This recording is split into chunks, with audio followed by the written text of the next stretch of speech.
Peas are a member of the legume family and are delicious sweet vegetables with high protein and many vitamins. I love them because they are one of the first vegetables you can harvest in the spring, which makes them a great way to usher in warm weather. Peas are also relatively easy to grow, so they are one of my top recommendations for beginning gardeners. There are many kinds of peas: garden, sugar, snow, and mower. Garden or shelling peas are those traditional plump peas that need to be removed from the pod. I spent many days in my youth shelling peas, so I will tell you honestly, I grow more sugar and snow peas now.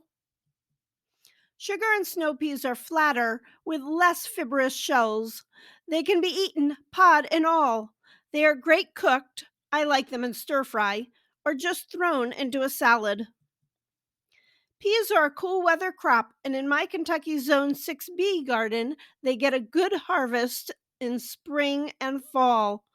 When it gets too warm, above 85 degrees Fahrenheit or so, the plants die back and stop producing. In northern areas like Wisconsin, they will grow well through the summer. Two of my personal favorite varieties are dwarf gray sugar and Cascadia. Both resist disease and are great choices for beginners and advanced growers. Peas make pretty little white or pink flowers. Fun fact: there are several varieties of purple peas.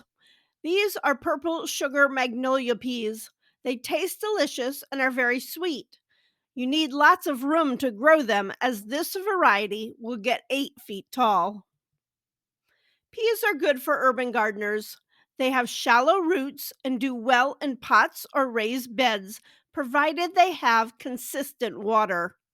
Some great varieties for small gardeners include Blue Bantam and Tom Thumb, which are dwarfs that only get 10 inches tall. Your pea seeds will be just hard, round seeds. Some people think you have to soak them, but honestly, I never do. They will germinate in 1 to 2 weeks.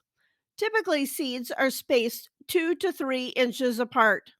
However, peas do tolerate closeness, so if you are growing in a pot or a raised bed, feel free to scoot them in a bit. While peas are traditionally planted directly in the soil, I have successfully transplanted sugar peas. This extends the season by a couple of weeks and gets the plants off to a solid start.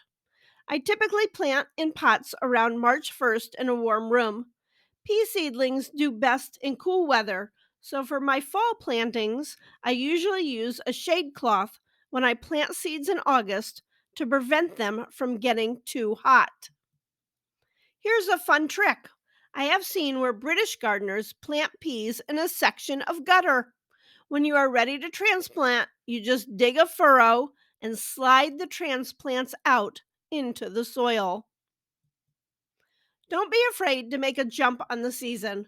Typically, I start planting seeds the second or third week of March. This is a raised bed I planted on March 5th and covered with a heavyweight row cover. I have a list of my favorite supplies in the description if you are interested.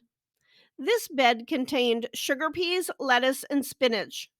If a very cold night comes, I add an old blanket when the sun starts going down and remove it when the sun rises. I like the garden fabric best because it's breathable, but plastic works also, especially if you have some big pieces left over from projects. Make sure you keep an eye on the temperature under the cover so it doesn't get too hot.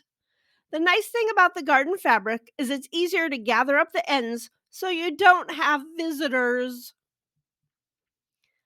Space seeds 2 to 3 inches apart and in rows that are 24 inches apart for bush types. Vining types that will have a trellis will need a greater distance. You should check the seed pack for the particular variety that you plant to figure out the best spacing. Peas like a pH of 6.5 to 6.8, so test your soil. You may want to add some ground limestone or wood stove ashes. Taller varieties need trellising. Peas are fairly light and can get by with several types of trellis. Bamboo structures and fencing both work well. Peas are a legume that can fix nitrogen in the soil. Not only do they help add nitrates to the soil, but the dead pea plants also give a boost to your compost pile.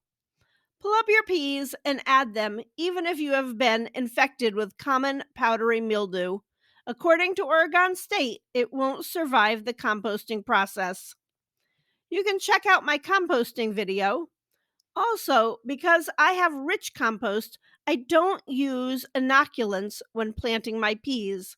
I have lots of healthy rhizobia bacteria in the soil.